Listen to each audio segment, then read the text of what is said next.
Pouco o pessoal vai receber e já vai entrar também. Hoje é o domingo da ressurreição e o tema é muito importante porque tem tudo a ver. A gente vai falar da expiação efetuada por Cristo.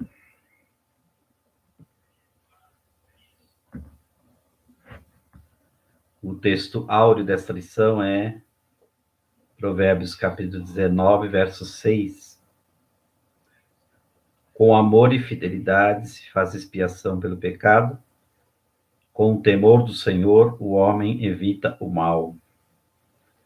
Os objetivos dessa lição é conhecer a doutrina da expiação de Cristo e seus importantes significados, ainda perceber a riqueza do evento da expiação, bem como o efeito eterno da redenção humana, e debater aí como nós podemos expressar o nosso reconhecimento do valor da expiação de Cristo por nossos pecados. No cronograma da editora, nós iniciamos hoje um novo trimestre.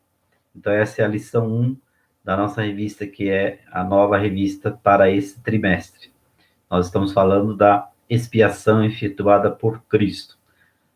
Primeiro, é necessário uma palavra de explicação com relação a esse termo, expiação, que é um termo técnico da teologia, expiação com X, que nós conhecemos espiar com S, que é aquilo que a gente faz quando a gente quer ver alguma coisa sem ser notado, né? Você espia pelo buraquinho da fechadura, você espia alguém escondido atrás de um muro, de uma árvore, enfim. Esse espiar com S tem uma outra conotação totalmente diferente. O espiar aqui, a expiação é com X, e é uma palavra de origem do latim, né?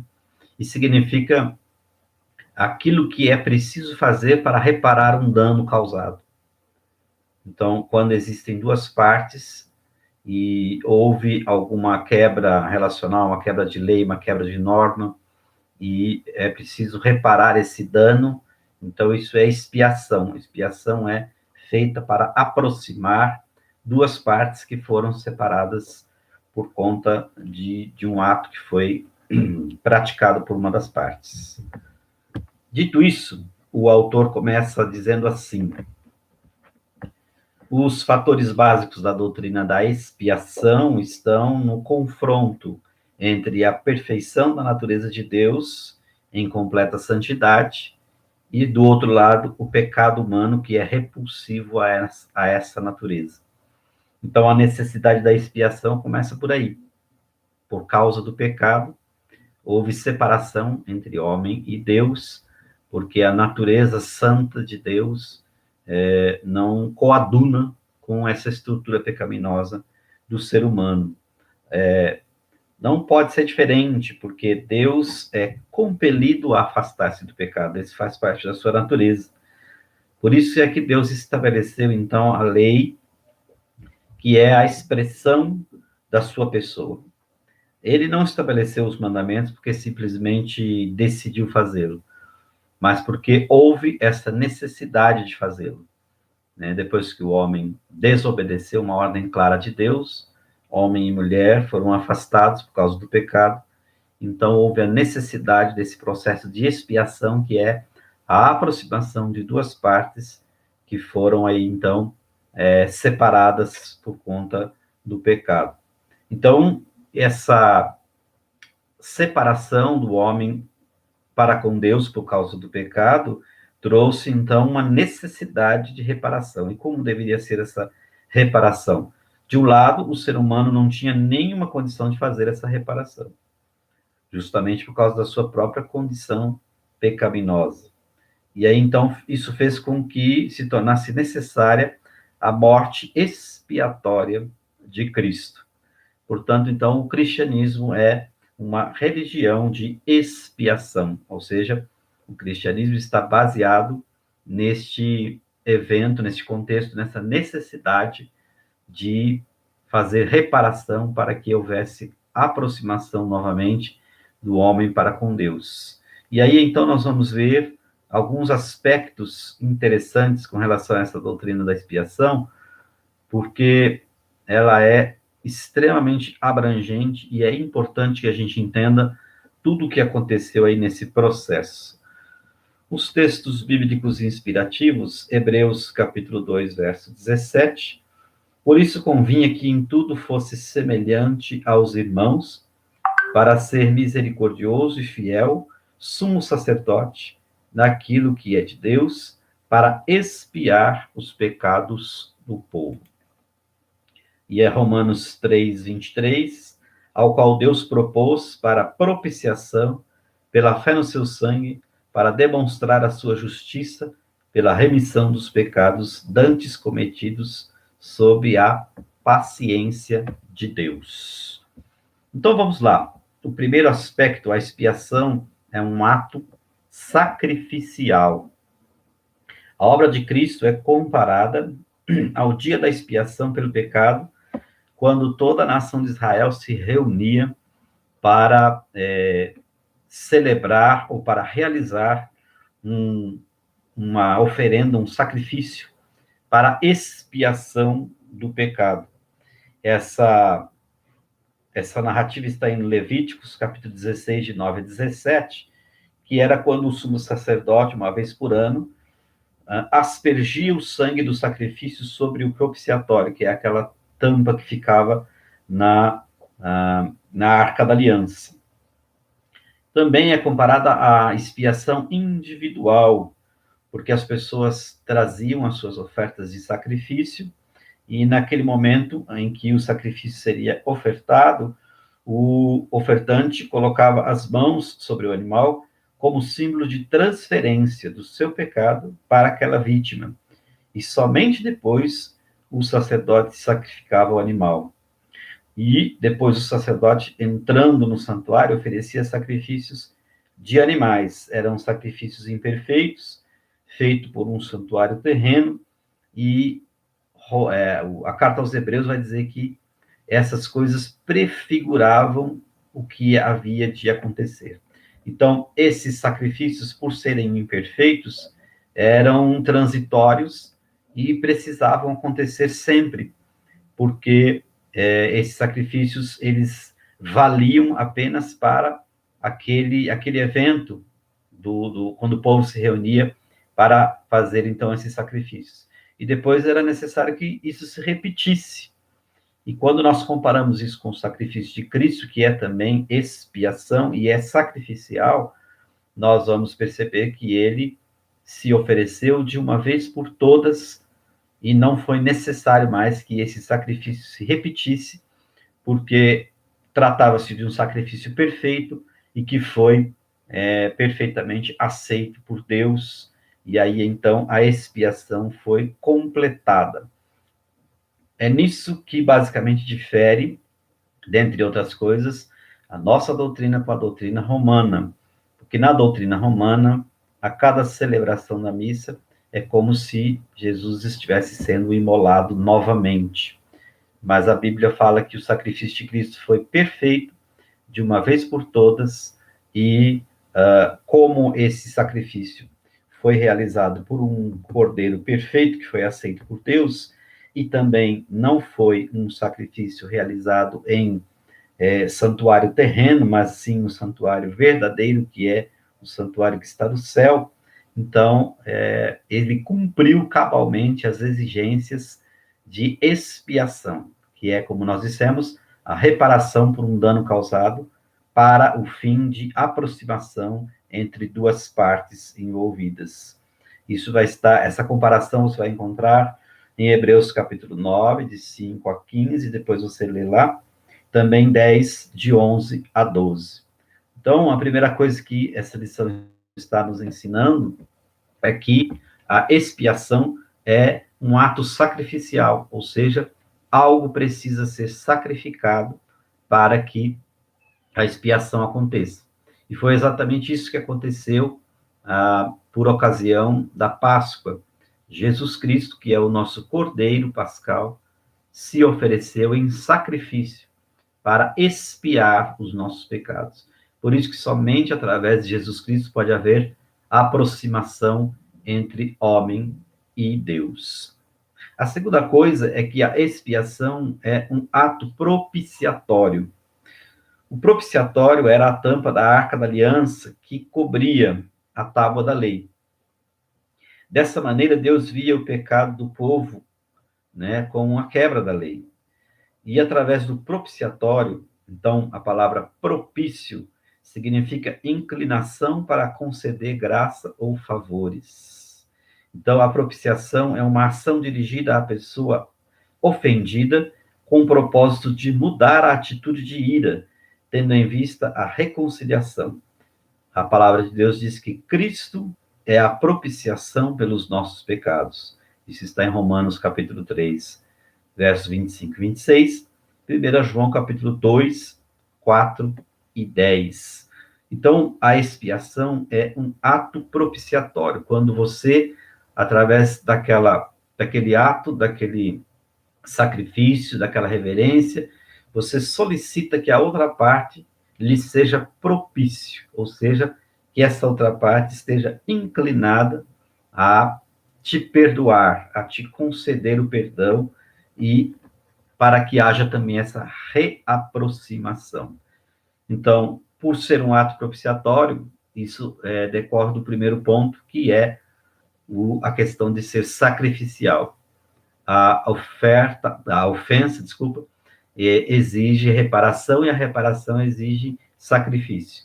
O sacrifício era feito pelos animais que eram apresentados, que, como vocês sabem, deveriam ser animais sem defeito, não é? Então, esse ato do sacrifício solicitava, então, que Deus fosse propício.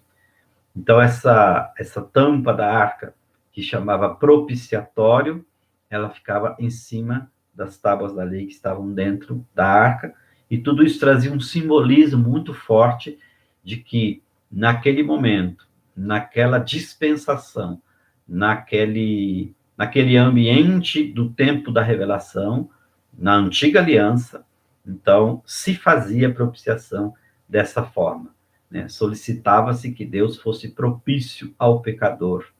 Se a oferta, o ofertante, o sacrifício, todos estivessem de acordo com o que Deus havia designado na lei, então o ofertante então seria perdoado, porque o seu sacrifício seria recebido. Por isso é um ato também propiciatório. A expiação é ainda um ato de redenção. Gálatas capítulo 4, 4 e 5 diz que Deus enviou seu Filho para remir os que estavam debaixo da lei. Então, o resgate de escravos era feito em termos de pagar o preço avaliado. Quando ele fala assim, quando em Gálatas aqui fala da palavra resgate, né, ele veio para remir, para resgatar, para redimir, são palavras sinônimas, ele está dizendo, usando essa comparação, como a de um escravo que é pago, e esse preço que é pago o torna, então, livre. Mais ou menos como a história brasileira conta a respeito da Carta de Alforria. O que era a Carta de Alforria? Os anti-escravagistas, os abolicionistas, né, eles queriam abolir a escravatura, então aqueles que tinham dinheiro compravam os escravos e em seguida davam a eles carta de alforria, que era um documento declarando que daquele momento em diante eles estavam livres. É mais ou menos essa mesma comparação que Gálatas está fazendo. Deus enviou seu Filho para remir, ou seja, para comprar novamente aqueles que estavam debaixo da lei. Em 1 aos Coríntios 7, 22, 23, diz que o cristão é comprado por bom preço. E esse preço é o quê? O sangue de Jesus Cristo. Portanto, não se deve fazer escravos dos homens, ainda, né, nesse texto de 1 aos Coríntios. E aí, em Efésios capítulo 1, 7, diz que temos a redenção, cujo preço foi o sangue de Jesus Cristo. E 1 de Pedro 1, 18, 19, deixa claro que o nosso resgate não foi com coisas corruptíveis, mas com o precioso sangue de Cristo. Então, avançando aqui, a expiação é também um ato de redenção, ou seja, além da expiação permitir a reaproximação entre as partes ofendidas, no caso, a santidade de Deus e a pecaminosidade do homem, era necessário também que houvesse uma redenção, ou seja, um resgate, um preço de resgate. E nas deliberações de Levíticos, nas leis também, havia um momento em que cada cidadão deveria apresentar também uma oferta em moedas de prata, para simbolizar, então, o resgate. A prata é o símbolo do resgate. Por isso, o tabernáculo, né, as tábuas do tabernáculo eram fixadas em bases de prata. E por isso também que Jesus foi vendido por moedas de prata, que era o valor do resgate de uma pessoa, o resgate de um escravo. Nos primeiros séculos do cristianismo, discutiu-se muito sobre a quem foi pago esse preço de resgate. Então, nos primeiros séculos, a discussão que se surgiu, a discussão teológica a respeito dessa questão é a quem foi pago esse preço, porque o preço foi pago, né? O preço foi cabal, foi aceito, foi perfeito, mas aí começou a se discutir a quem foi pago. Alguns levantavam a questão de que esse preço foi pago ao diabo, mas, na verdade, ele não tem parcela de cobrança, né, direito de cobrança, nenhuma nessa questão. Embora a Bíblia não mencione explicitamente a quem foi pago, nós sabemos, por inferência, que o preço do resgate foi a vida do próprio Senhor Jesus oferecida na cruz. Então, em Jesus foi cumprida tanto a justiça de Deus, quanto exercitada a sua misericórdia. Romanos 3:25. Com relação a essa questão, talvez a pergunta correta não seja a quem foi pago, mas a que foi pago. Então, o que está envolvido aí não é uma pessoa cobrando alguma coisa, é uma necessidade por conta de uma premissa legal, né? Se houve o dano, é necessário que haja a reparação. Como aquele que causou o dano não tem condição de pagar, Jesus se oferece. Então, em Hebreus vai dizer também que, como o homem não tinha condição de restabelecer essa aliança, o próprio Deus se interpôs como aquele que vindica a aliança. Por isso, então, não é necessário essa questão de ficar perguntando a quem foi pago o resgate do homem, mas o mais importante é quem pagou, que foi o próprio Deus na pessoa de Jesus Cristo, e a que se destinou esse pagamento? A realização dessa aproximação e a vindicação daquilo que foi ofendido, que foi, na verdade, a santidade de Deus, na verdade, no homem. A quarta coisa a expiação é um ato de substituição. As porções do Antigo Testamento tipificam com considerável clareza o caráter sacrificial e substitutivo da morte de Cristo. Isaías 53 descreve com extensão a obra substitutiva do servo sofredor do Senhor. No verso 6, né, de Isaías 53, diz assim: o Senhor fez cair sobre ele a iniquidade de todos nós. Então percebam que, da mesma forma que simbolicamente, lá no Antigo Testamento, na Antiga Aliança, quando o ofertante colocava a mão sobre o animal do sacrifício, simbolizando a transferência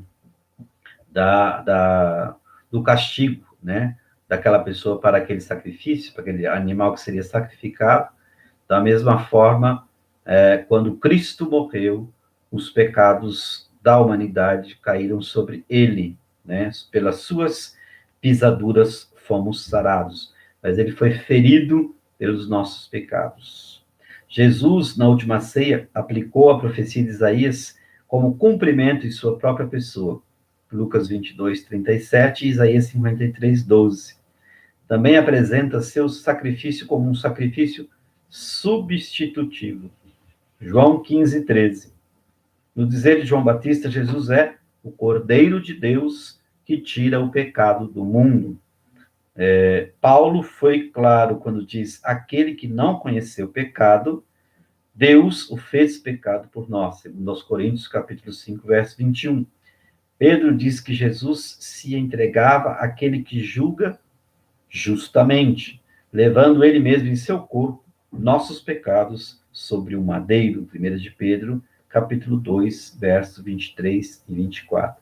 Percebam, então, que a expiação é um ato de substituição, quando, na verdade, nós deveríamos sofrer, sermos sacrificados, sermos mortos, porque o pecado, o salário do pecado é a morte, mas o dom gratuito de Deus é a vida eterna em Cristo Jesus. Então, no momento da expiação, nós somos substituídos por Cristo, e ele é a oferta perfeita aceita por Deus. E quinto, a expiação é um ato também voluntário. Isso é que é importante também, uma das coisas mais importantes aqui. Há pelo menos 12 passagens no Novo Testamento que apresentam Jesus como aquele que se deu ou se ofereceu a si mesmo para a morte de cruz. Então, nós temos lá Gálatas capítulo 1, verso 4, o qual se deu a si mesmo por nossos pecados. Gálatas capítulo 2, verso 20, entregou-se a si mesmo por mim. Efésios capítulo 5, verso 2, ele se entregou por nós em oferta e sacrifício. Efésios capítulo 5, 25, ele se entregou pela igreja. Filipenses capítulo 2, verso 8, humilhou-se a si mesmo até a morte e morte de cruz.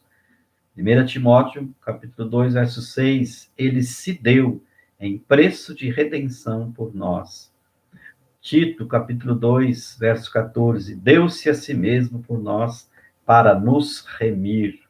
Hebreus capítulo 6, 1 e 3, foi feito por si mesmo a purificação de nossos pecados. Hebreus capítulo 7, verso 27, ofereceu-se a si mesmo.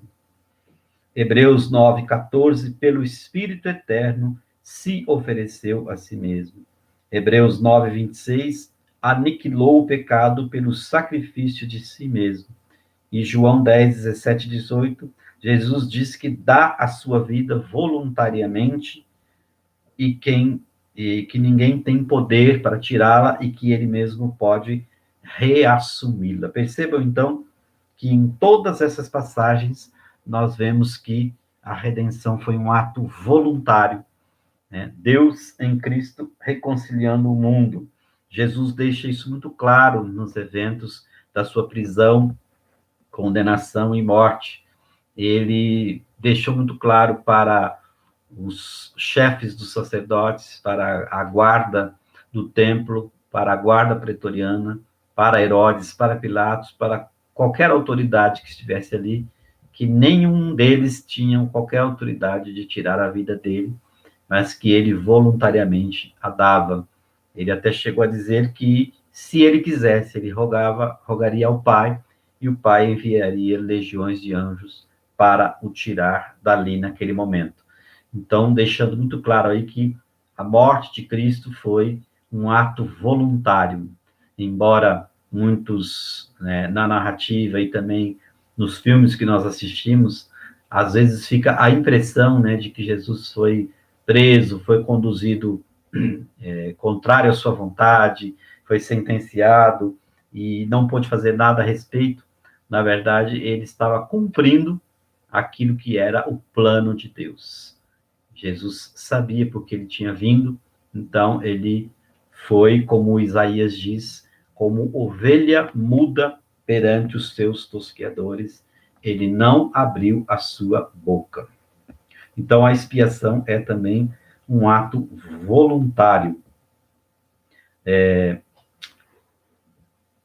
Ainda sobre a questão do ato voluntário, o autor diz aqui assim: enquanto todas essas passagens anteriores, né, indicam que Jesus se entregou a si mesmo para o sacrifício, Romanos 8,32 diz que aquele que nem mesmo a seu próprio filho poupou, antes o entregou por todos nós. Aqueles que tentam encontrar aqui uma aparente contradição, na verdade, não conseguem, porque a expiação é um ato voluntário, e ali toda a Trindade está unida, como sempre esteve, em harmonia, para executar o ato da expiação. Quando nós vemos que Deus não poupou o seu filho e entregou, nós, às vezes, podemos ter a ideia da cena de Abraão, praticamente obrigando, né, Isaac a ser o sacrifício, o amarrando, enfim, aquela cena que é envolta em protagonistas humanos. Mas aqui nós estamos falando da Trindade. Não é que o pai obrigou o filho a fazer aquilo. Na verdade, eles estavam em harmonia porque Deus Pai, Deus Filho e Deus Espírito Santo, na verdade, são a mesma pessoa se apresentando em três formas diferentes. E como sempre houve sinergia e eles sempre trabalharam em conjunto desde a criação do mundo, desde sempre, então não havia qualquer distorção, não havia uma questão de hierarquia, onde aquele um manda, o outro vai, na verdade, é Deus ordenando e o próprio Deus obedecendo, o próprio Deus executando tudo isso maravilhosamente na obra da expiação por causa da minha vida e da sua vida. A parte do verso que fala que Deus sofreu a ação de não se poupar, no ato de entrega, então, envolvido o Pai, o Filho. Ambos estão unidos numa mesma essência, eternamente na Trindade Divina, inseparáveis, a tal ponto, desde a eternidade, que toda resolução é feita em conjunto. É uma entrega que envolve o Pai e Filho, por isso o próprio Pai sofre com o Filho na cruz. Ele está junto. O Pai entrega, uma vez que o Filho era voluntário na entrega de si mesmo. Então veja que bonito, não é?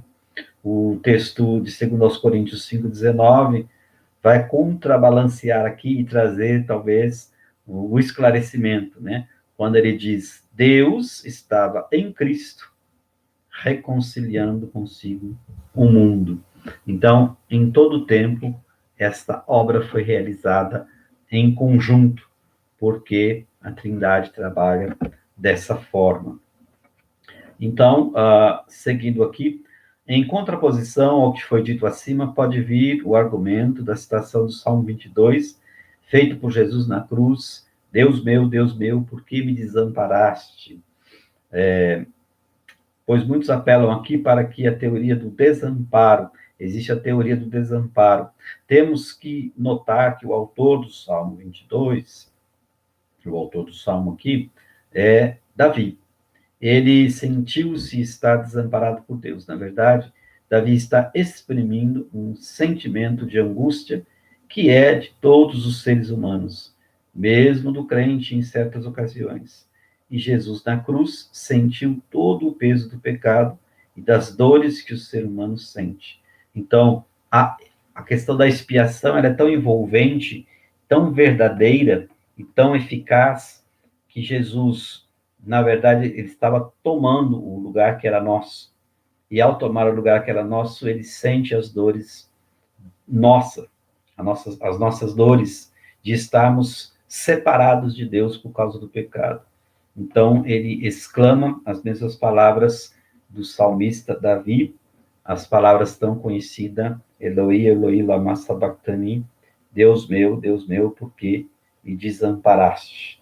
Não significa que, de fato, Deus tenha abandonado, mas, como vimos, Deus estava com ele também. Não se pode pensar que houve uma separação da Trindade, na qual, desde a eternidade, Pai, Filho e Espírito Santo são da mesma essência e, portanto, inseparáveis. O que está contido nessas palavras não é um abandono da parte do Pai com relação ao Filho, porque isso é impossível, mas é uma questão de Jesus assumindo o nosso lugar de tal forma e com a tal amplitude que ele, então, diz aquilo que o Jesus homem diria: Deus meu, por que me desamparaste? Para a nossa conclusão e aplicação prática, temos: não importa quão pecaminosa tenha sido a nossa vida anterior à conversão, pois todos os nossos pecados são perdoados por Deus, e mesmo os pecados que venhamos a cometer depois, desde que sejam devidamente apresentados, confessados. Somos reconciliados com Deus e confortados, tendo livre acesso a Ele. Temos a segurança de que as forças malignas que nos acusam foram cabalmente derrotadas na cruz. A mediação de Cristo é suficiente para todas as nossas necessidades. Então, percebam que a questão da expiação é uma das doutrinas centrais no que diz respeito à salvação. Nós precisamos conhecer, nós precisamos nos identificar, nós precisamos saber como que isso aconteceu exatamente. Então, todos esses textos que foram citados aqui, nós precisamos reler, revisitar, estudar, para entender cada dia mais como foi o processo da nossa salvação, do nosso resgate. Às vezes nós tomamos essa questão de uma forma simplista, né? Cristo morreu por mim e agora eu estou salvo e tudo bem. Mas se você começar a analisar todos os aspectos que estão envolvidos nesse processo da expiação, você vai perceber que aquilo que Cristo fez por nós, por mim, por você, é algo maravilhoso e muito mais abrangente do que nós imaginamos. Por quê? Porque a gravidade do pecado assim o exigia. A ofensa que foi cometida por conta do pecado exige essa reparação, essa aproximação. E como nós, na condição de pecadores, não tínhamos condição de realizar qualquer coisa no sentido de nos aproximarmos de Deus, ele mesmo tomou a iniciativa, né? Deus sempre tomou a iniciativa para nos resgatar. Quando Abraão instado por Deus a realizar aquele sacrifício, e ele então corta os animais, as aves, em duas partes, e os coloca frente a frente, e era como se tivesse um caminho ali no meio, e aí veio um espanto, um terror, e ele precisava enxotar as aves de rapina que queriam se apoderar ali daqueles animais que foram cortados, e depois ele se afasta, e naquele caminho que existia entre as partes dos animais, Deus passou com um fogo consumidor e consumiu aquele sacrifício. Então, ali estava sendo profetizado que, primeiro, era necessário que o homem entrasse em aliança com Deus. Segundo, que as forças espirituais do mal, os Satanás e seus anjos, fariam de tudo para que essa aliança não fosse realizada. Por isso as aves de rapina desciam para tentar comer os animais que seriam sacrificados. Terceiro, que o próprio Deus se interpôs como mediador da aliança. Nas alianças tradicionais, as partes eram ligadas novamente com a intermediação de um terceiro, mas aqui não havia um terceiro que estivesse à altura de selar esta aliança. Por isso, o próprio Deus passou ali entre aquelas partes como fogo consumidor, consumiu aqueles animais, mostrando que a aliança havia sido feita. E Jesus, que é o nosso Cordeiro Pascal, é isso que nós devemos nos lembrar, principalmente hoje, no domingo da ressurreição, que Jesus, ele tinha o poder não somente para dar a sua vida, mas também para tomá-la de volta. Então, o seu sacrifício foi perfeito, através dele nós somos reconectados com Deus, temos os nossos pecados perdoados, mas Jesus vive, Jesus está vivo e ele reina eternamente. E é somente por ele, pelo seu sacrifício, é que nós podemos ser ligados novamente com Deus. Por isso, na morte de Cristo, o véu do templo se rasgou de alto a baixo e agora nós temos acesso ao Santo dos Santos, aquele lugar que era permitido somente para o sumo sacerdote. Mas como Jesus é sumo sacerdote para sempre, nós podemos, então, por ele, entrar no Santo dos Santos. Como diz a carta aos Hebreus, né, com ousadia, podemos entrar no santuário. E assim estaremos na presença do Senhor. Esta foi a nossa primeira aula desse trimestre, nesse novo modelo. Espero que você tenha conseguido acompanhar e peço desculpa pelo link, né, que foi mudado de última hora. E eu estou transmitindo aqui da minha casa, mas pelo estúdio da igreja, né, pelo YouTube da igreja. Então, foi necessário fazer essa interface aí, mas eu acredito que deu tudo certo. Então, agora você se prepare aí para o culto que vai começar logo mais, né? Chame outras pessoas, já vai distribuindo aí os links do culto. Aproveite esse tempo para você fazer o que precisa, tomar uma água, descansar um pouco, mas às 9h30 em ponto, esteja aí acompanhando o nosso culto, que Deus com certeza vai falar poderosamente com você. Obrigado pela sua atenção, Deus o abençoe e nos vemos daqui a pouco.